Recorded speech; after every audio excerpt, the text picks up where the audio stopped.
maana katika riwaya nyingine imekuja man dakhala fi suqin jami'in yuba'u fi, atakayeingia katika soko lolote ambalo ndani kuna kuuza na kununua.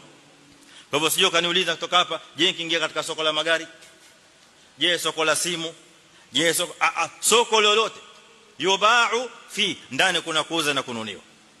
Ukaingia pale katika soko ukasema maneno haya, la ilaha illa Allah wahdahu la sharika lah له الملك وله الحمد يحيي ويميت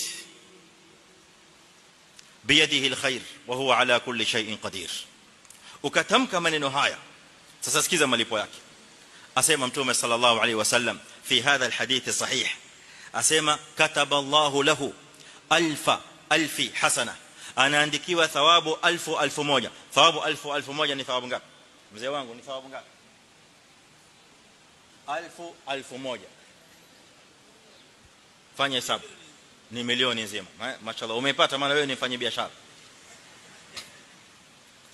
Kataba Allahu lahu alfi hasana, unaandikiwa thawabu milioni 1. Haya milioni 1 hiyo ishaingia kwenye account, iweke kando, kuna zingine zinakuja.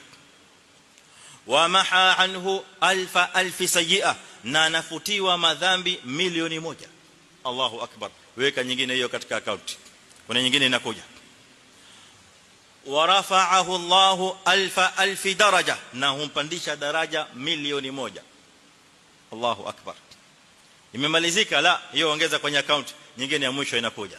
Madha qala nabii sallallahu alaihi wasallam, wabana Allahu lahu baitan fil janna, na hujengewa nyumba peponi. Subhanallah.